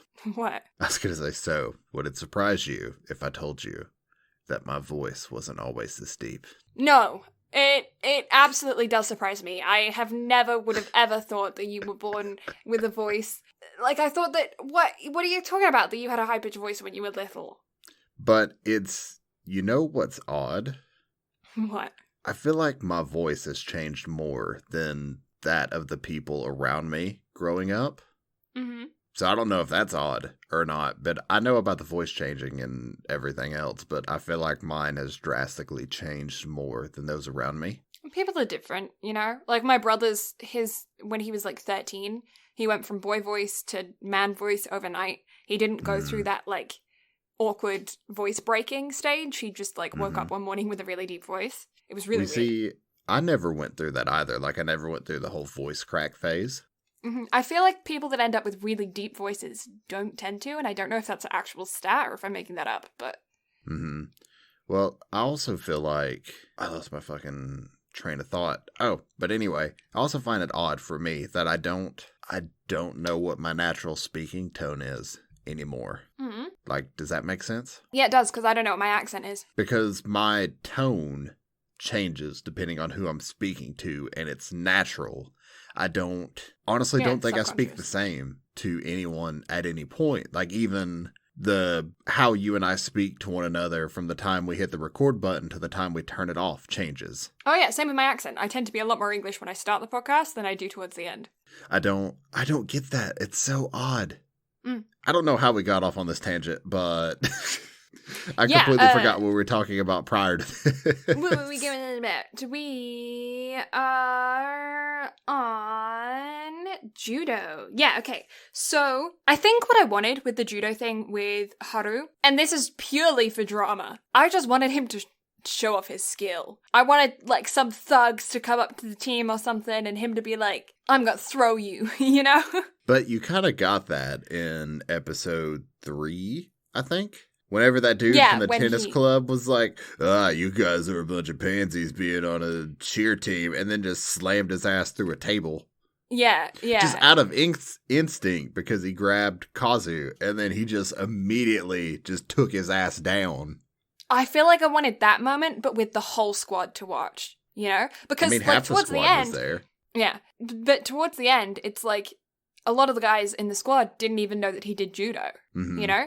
And I'm like, I wanted them to, I wanted them to be like, you actually have a lot of skill already for something. I don't know, it's good that you have muscle build up or something because you were in judo. And he never got that, like, hat tip, oh, good, you were already in a sport, so cheerleading is going to be a little bit easier for you. And I know that that's not realistic, but, like, putting him on the same level as, like, Ton, he wouldn't be, you know? Yeah. So, you know what I kind of wanted out of the whole judo thing? Yeah. And this is just me and my cynical, like, DBZ anime brain going. Mm-hmm. During the final episode, whenever Haru, Kazu, and Haruki sparred, or Haruko. Sister's name's Haruko, right? Haruko. Something like that. Haru is Haruki, so I don't remember what she is. Okay, anyway. So, at the very end of that, like, sparring training montage, that they subtly got their way out of animating more of just by showing the wall and grunting and talking in the background. Yeah. I wanted like a split second of him like almost throwing his sister, but then her reversing it at the same time to where it's like he's still got it, but she still kicked his ass. Yeah. I wanted that. I don't know why, but my brain was like, because of cheerleading, maybe, just maybe. But it's because his confidence built. If that was like something like if they had a previous established thing of like he wasn't doing well because he was never confident in doing one specific move or something, and she was like, there's no way he's going to do that move because of his lack of confidence for it, and then he's like, but I've been cheerleading so my confidence is up, and so he tries the move and nearly tricks his sister. Something like that. Yeah, that'd have been cool. I would have enjoyed that. It would have also been sick to have seen her competing at a competition and to have had the whole squad there doing, like, cheers from the stands. I feel like that'd have been great, and then seeing them all get kicked out. Yeah. Honestly, that would have been a phenomenal way for episode 11 to have went down. Right? They should have done that. Instead of Haru fucking skipping practice, no, whole team goes to cheer on.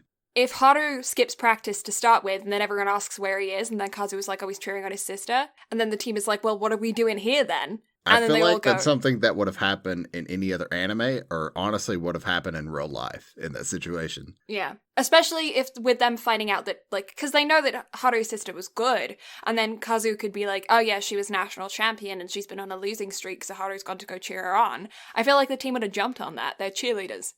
Oh yeah, absolutely, because why not? And also, just out of pure embarrassment because of the level of camaraderie that the team had at that point, it seems like something that they would have done. Yeah, I feel like they would have done it to kind of pick on Haru a little bit. Yeah, and also pick on Haru's sister by proxy. Yeah. That'd been great. Yeah. Especially if they didn't tell Haru they were coming. Yeah, they just showed up. That'd have been phenomenal. Especially considering that she went to the same university as them. Mm-hmm. So... Although I don't actually know if she competed as part of the university judo team or if she was competing as part of the dojos. I think it was part of the dojo. Because I was always conflicted about that. Or I think it's both. Yeah.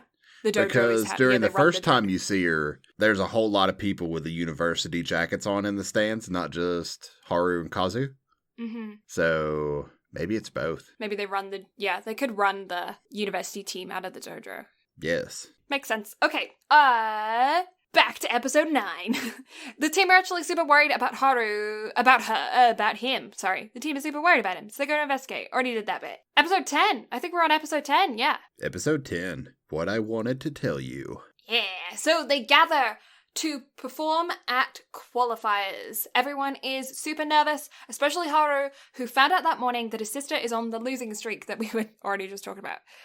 And and he's actually really distracted during the performance. They go out there and they perform their routine, but Haru actually ends up making a small mistake that causes them to just scrape through. They weren't performing really high scoring stunts either. I think with cheerleading, it's similar to figure skating. I know they compared it to it earlier on, but like I think with the scoring, there's like a technical mark where like minimum stunts, like a minimum mark, like a minimum score that a stunt can get, and then there's like a dance or like an opinion style score, I think, as well, kind of like gymnastics, you know, with like a floor routine where it's like they have the minimum point, and then there's like the flary one, and then things like that. So I think some of it's opinion based, and then some of it's like, oh, they performed this stunt, so this is the minimum score that they can get for that stunt. So they were performing pretty low level stunts because they're still a new squad, but with Haru's small mistake, it would have lowered down their like dance score as well. But they end up managing to scrape through. The Sparks captain and Sho's old senpai calls their performance a circus act, which brings back really bad old memories of Sakura's accident for Sho.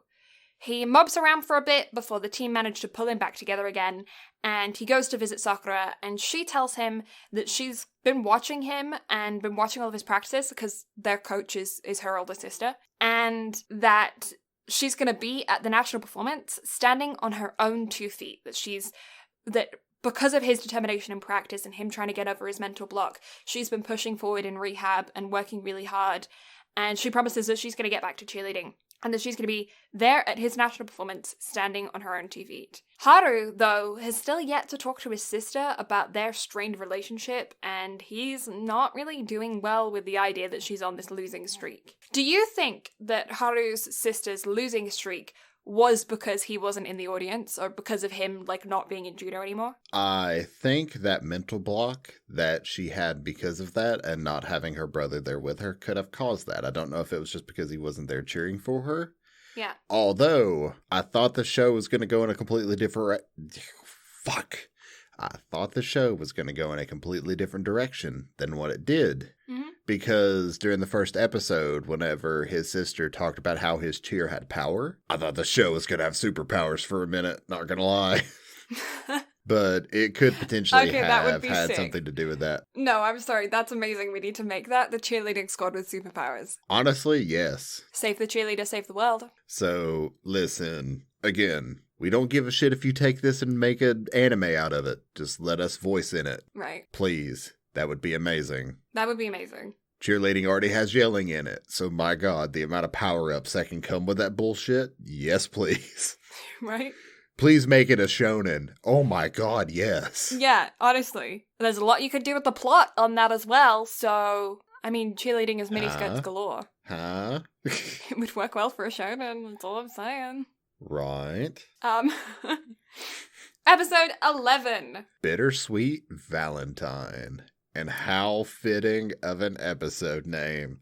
Because I messaged Blue, piss the fuck off. I'm interested to know your opinions about this. Because there has been a specific girl that's been popping up through all of the previous episodes that has been interacting with Haru. She's part of the Dreams, which is the all-girls squad at the university.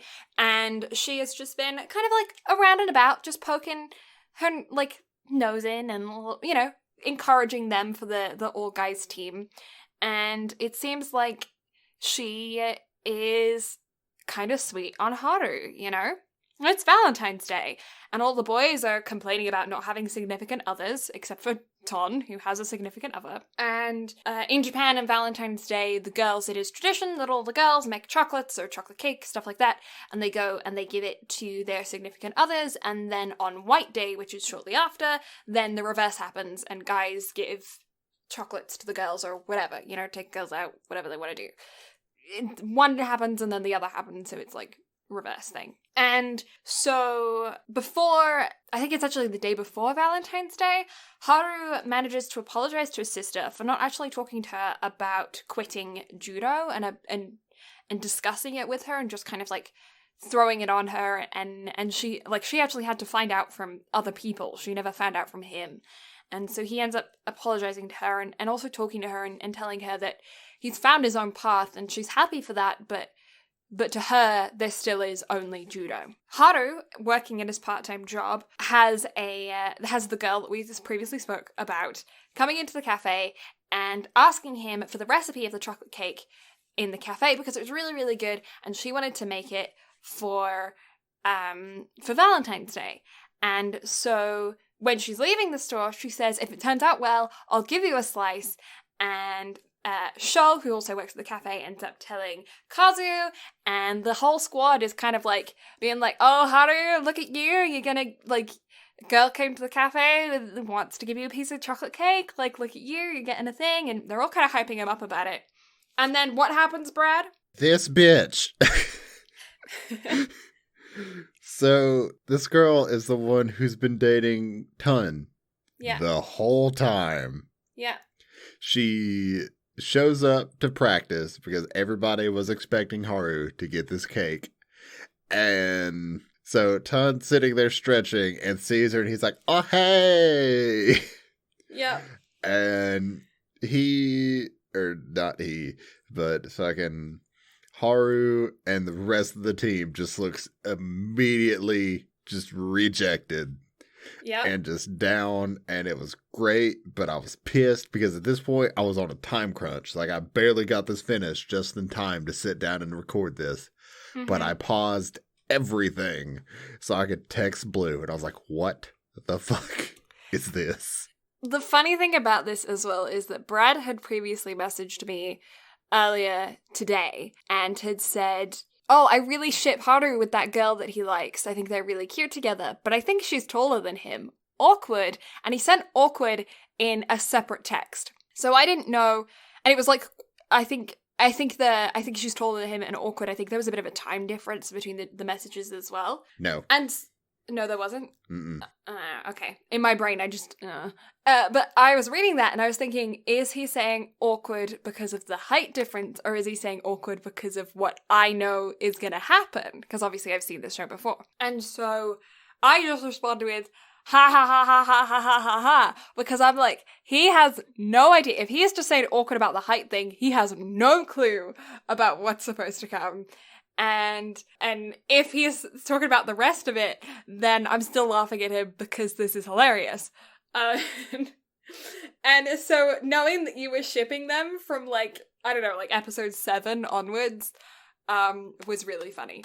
No, it was from the very beginning, because from the very beginning, from the first time you meet her in, like, episode 2, it was just immediate, like, oh my god, these two are gonna get together. This is gonna be great.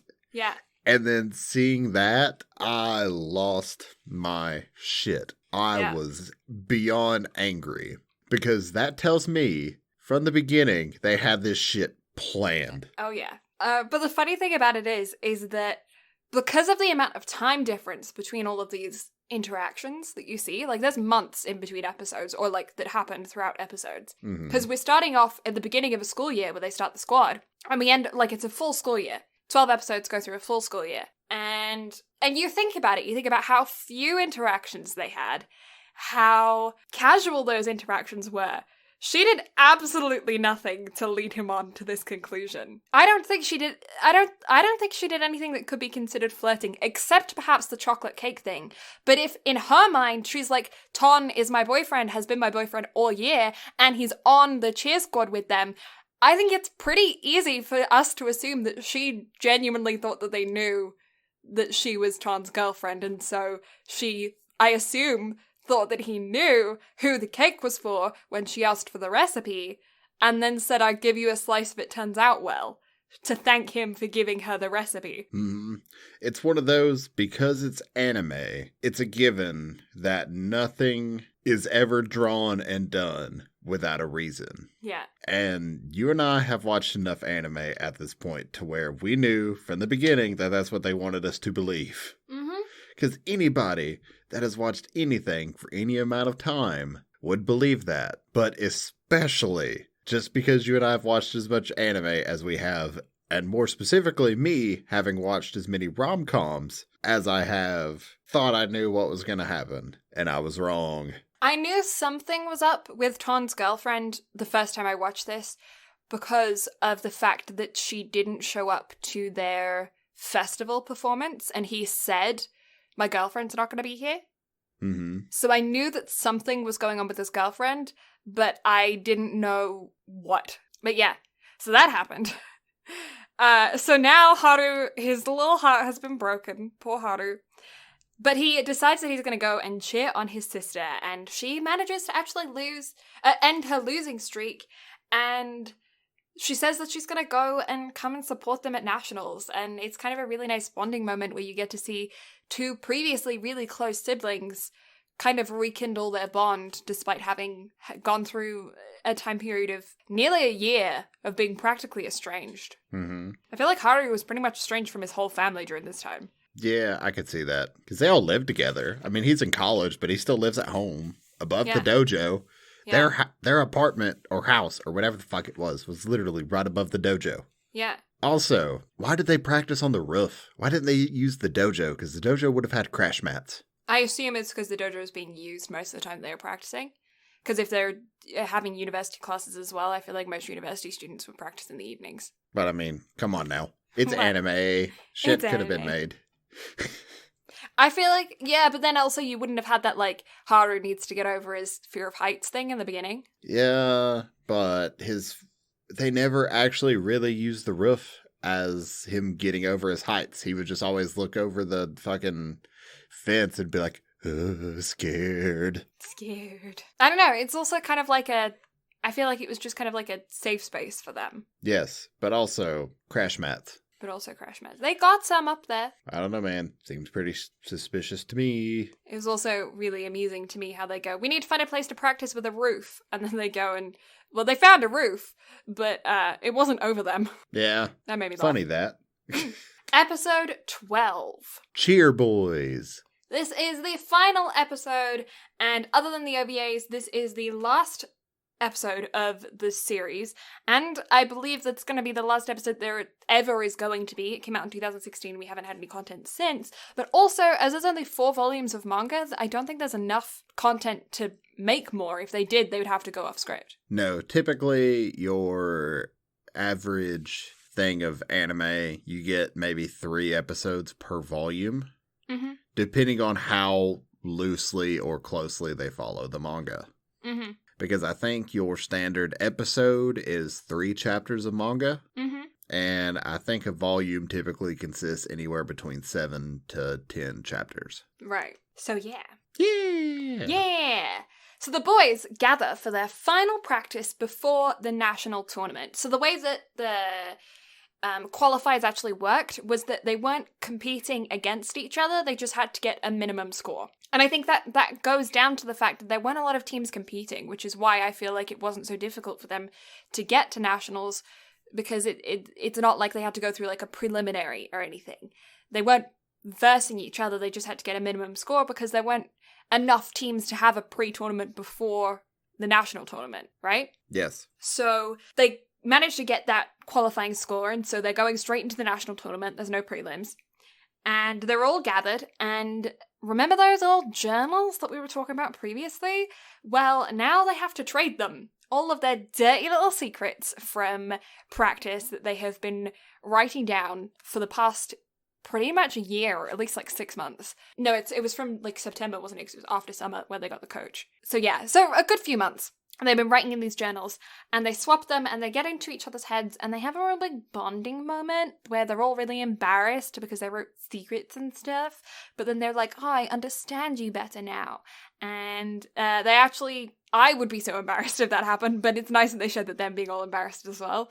And yeah, they have a real big bonding moment. And the next day, they head to nationals, and they're all feeling like they've kind of broken through their inner demons, and they're feeling pretty confident. They're doing, pretty all right in their own heads, and they actually managed to stand up to the Sparks, like, captain and their ace flyer before their performance, and that's where we get to see Chen, I think his name is Chen, kind of talk for the first time throughout the show. He's a Chinese exchange student who didn't speak much in the beginning because he didn't speak much Japanese, and slowly over the months he's been learning more Japanese. And then he has this big moment where he stands up for his team and he tells them that they're not allowed to call them a circus. And that was really mean of the captain of Sparks, the show's senpai, because he knows that those were the exact words that he said to Sho before the injury of Sakura, and then he goes and says those exact same words again later. Like, dick move. Mm-hmm. He did apologize, but still. Yeah. Anyway, they end up standing up to Sparks and perform a really cool routine. I liked the routine. I thought it was fun. And they had, like, snippets of them, like, self-reflecting and things like that while you were seeing their final performance. The series ends with them recruiting newbies at the beginning of the new school year, and their result is left unknown, right? Or am I Yes. just crazy? I didn't see that. Okay, good. No, they never tell us that. They just, instead of getting results, which honestly, if they had told us they had won, I'd have been pissed.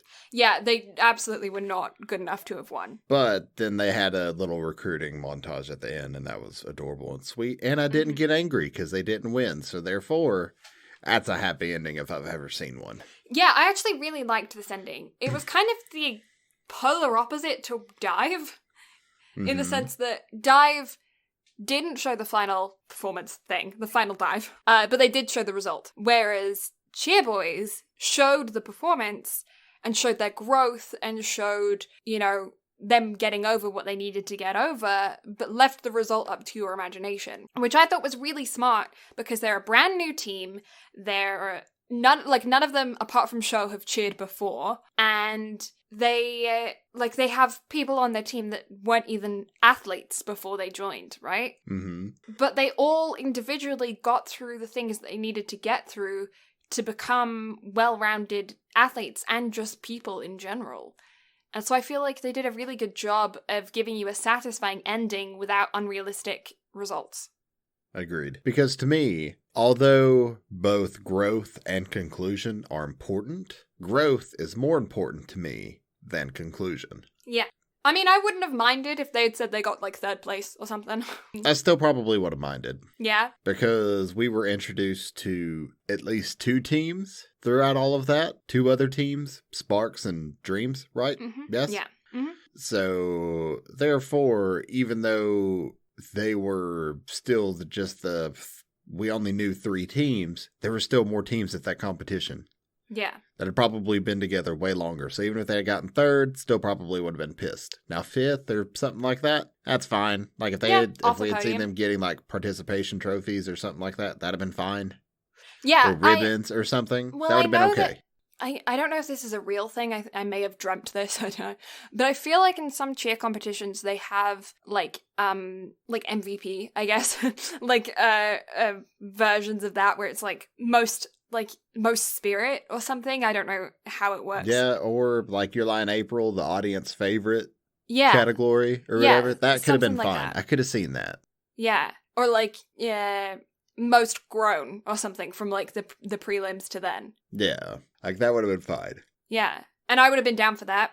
I really liked that they showed them the next year and recruiting the new members. I thought that was a really sweet ending to it because it shows that although this is the end of this story, it's not the end of their story. Yeah. So, are you ready for controversial opinion time? Yes, I want to hear your controversial opinion. So, score-wise, I'm going to give it a 7.5 out of 10. Ah, okay. But I liked it better than All Out. Really? Okay. So, here's my reasoning behind this. From a critical perspective, it was not as good as All Out. Mm-hmm. But in my brain, I liked it a lot better. I get that. Because both the OP and ED on this were really good. The animation style, especially with the just vibrant animation on stuff, just kicked All Out to the fucking dumps. I prefer All Out's animation style. See, All Out's general animation style was better. It was more detailed. The characters suited what they were doing more. However, simplicity, but beautifully done, sits better with me. Because some of the sunset scenes in Cheer Boys did not deserve to be in Cheer Boys. But at the same time, because of all the vibrant colors and everything, still deserve to be there, if that makes sense. Yeah.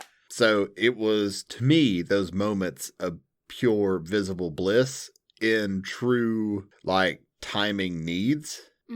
Just put it into a higher gear in my perspective. Plus, the background music in this was a lot better than All Out as well. Yeah, they did have a noticeable amount of background music. There were a couple of times when that did actually draw me out of the anime. There was one time when they played sad background music when the scene wasn't actually even all that sad, and I felt like they were trying to make you feel things that they weren't portraying properly. And it was a scene with Ton. I can't remember. I think he was being self-deprecating again, but he was so consistently self-deprecating that it kind of became like not sad when he did it anymore. Mm-hmm. You know what I mean? It's kind of like me whenever I make fat jokes about myself at this point. If you want it to be that way, then okay. Well, I mean, it's just one of those things. Like, it's self-deprecating, but I do it so much it's a joke at this point. Yeah. And I feel like it was kind of one of those things with him of being like, okay, we get it. Mm-hmm. But then again, I'm a cynical person. Like, I have enough of that very quickly, you know? Like, Oh, yeah. I get, like... You can only use tropes so many times, especially in anime, before it starts to just get old. Yeah. And I feel like there were a couple of times when they were... And I fully understand that people's self-esteem doesn't improve in a month, right? But, you know? Yeah, I get you. 100%. I really liked the OP. I really liked the ED. I thought they were fun. The OP, I wanted to like more than I did. I thought they were great, but like there was a part of it that felt really disjointed. And it threw me off every single time. Yeah, the OP was good. The ED and the fact that it was made specifically for the anime was great. I really enjoyed that. Plus all the chibi animations of all the characters, I really enjoyed that. Mm-hmm. Again, it's just little subtle touches like that I enjoy. Yeah. I'm going to give it a 6. I'm going to give it a solid 6. I think things that I weren't too keen on were... I don't know why I'm giving it a 6. Why am I giving it a 6? Yeah, certain tropes I got over. I was like, okay, yeah, fine. And there were a couple of characters that I found a little bit annoying. Mm-hmm. Like the ace from Sparks. He was annoying. Mm-hmm. And it didn't make me laugh out loud. Maybe this is just because it's the second time I watched it, so I knew it was coming. But it was all just like, heh. You know what I mean? I mean, there are a couple times where I like audibly just like got a real good kick out of something. I didn't just like majorly laugh. But I had to kind of divert my expectations a little bit because I could tell from the very beginning that this was not the daily lives of high school boys, although you said this show is going to be a lot of laughs. Well, I said that, yeah, I don't know. In my memory, it had a lot more skit-style moments to it, where, like, you know, when they were, like, arguing on the rooftop, and then he calls them out, and he's like, you're really good at this, and you're really good at this, and you're fat, and you're, you know? Like, that, in my head, there were more of those moments. Mm-hmm. And so I feel like I'm kind of, like, my memory of it was better than it is. Yeah. And so I feel like that's kind of why I was disappointed. There were quite a few moments where I skipped through stuff. I was like, I don't need to know about this. This is long and redundant. But a lot of that, too, could have been because it's your second time watching it through. Yeah. Like, if I watched this through a second time, probably would not enjoy it as much. It's definitely not got rewatchability. Mm-hmm. But again, that's why my rating of it is lower than how I actually feel about it. Because I took rewatchability and stuff like that into account. Yeah, because like As of this moment right now, yeah, I absolutely like it more than All Out. That's probably going to change. Mm-hmm. But I also don't see myself rewatching any of these. I see myself watching All Out, especially if they come out with the second season. I'll watch the first season again. That, again, you're setting your expectations too high. I know. I'm now, still if hoping. they make a second season of All Out, I will definitely rewatch it. Yeah. And it's definitely more rewatchable than this. I just don't foresee myself rewatching any of these. Yeah, I don't know. True Boys was good. That's it. It's good. You see, for sports anime, I thought it was great. But again, you started me off with Dive, so my expectations of all this bullshit is extremely low. Hey, Dive wasn't even during sports month, okay? Yeah, but again, that was the first one that you recommended to me. Because you said you liked swimming, and I didn't want to do free because it was like 1,000,000 seasons. But again, I don't know. But now we know that Dive is probably going to sit at the bottom of our anime awards list. Yeah, maybe. I don't know. We're discussing that this Sunday on the very day that this podcast comes out, so we'll see. Yeah, so we're getting things pre-planned and worked out for December. We're trying to continue to be on the ball because we don't want to be terrible. But that's all I want to talk about. I think I got all my ranting and raving out. Yeah, I think I did everything. too. Okay. So, Blue has a Twitch account that she occasionally streams on for the time being. Yeah. At twitch.tv/Blue Lavender. She also has an Instagram and Twitter at Blue Lavender STM that you can follow for stream updates, live updates, photos occasionally, photos of her dog, which she also has a Instagram page for at the Best Tilly Bean, of where you can see adorable dog photos. If you need some brightness and cheer in your day, please go give that a look, because Bean photos are best photos. She also has a YouTube and TikTok account where she posts art videos, so if you like artsy things, you can go check those out. She hasn't posted anything in a while, but there's a nice backlog of things that you can go and find artsy things. Yeah, I've been super busy recently. The house renovations and stuff have not been helping. Oh, I would say not, mate. Even though we just had an emergency alert go on today for COVID numbers, so it's probably going to stop mid-go for more house renovations. Love that, because we've got people in the house. But yeah, if you like the voice that has accompanied me today and all other days when we do these podcasts, you can find him at Brad Carter Gaming on Twitch and on Instagram. He also runs our Instagram and our Twitter for the thing that you're listening to, for the BnB Anime, which is, funnily enough, at BnB Anime. Who would have thunk it? And if you want to know more about us, if you want to put a face to the names, a face to the voices, if you want to know more about what voice acting stuff we're doing, have a look-see at some of our artwork, and figure out where this is being uploaded to all of those different platforms, as well as having a full archive of all of our previous episodes, you can find all of that and more on the website. I know, how exciting, which is www.bnbanime.com. I still want to say .co.uk. That is stuck in my brain. It's .com, I promise you. And we also have a YouTube channel where all of these episodes are uploaded along with some fancy thumbnails, which also have all of our previous episodes also uploaded there as well for a full archive, where you can drop us your opinions in the comments about what you think about what we thought about these animes that we watched. And if you agree with us, if you disagree with us, like I've said many times before, we are just two doofuses who know nothing about actual anime critiquing or movie critiquing or anything like that. We're just doing this for fun, talking about our own opinions. We really don't have any credentials to do this, just being two weirdos. So if you would like to share your own weirdo opinion, we would love to hear from you. You can drop that in the comments section. I wish there was a comics section in YouTube. In the comments section on the YouTube channel, or hit us up in those DMs or Twitter or Instagram. Send us your opinions and future things that you want us to cover. So, thank you all so much for listening. Blue and I greatly appreciate it. Next week, surprise! It's another two-parter. Because next week, we are covering K-On! Season 2. Ooh. So we spent a good chunk of this episode discussing Kyoto Animation, and we are jumping right back to it, because K-On! Has a total episode count of 27. So we will once again be splitting that into two parts. Mm-hmm. So you can look forward to an episode going up next Sunday and also the following Wednesday. Yeah. But outside of that, thank you all so much for listening, and we'll catch y'all next time. Bye-bye.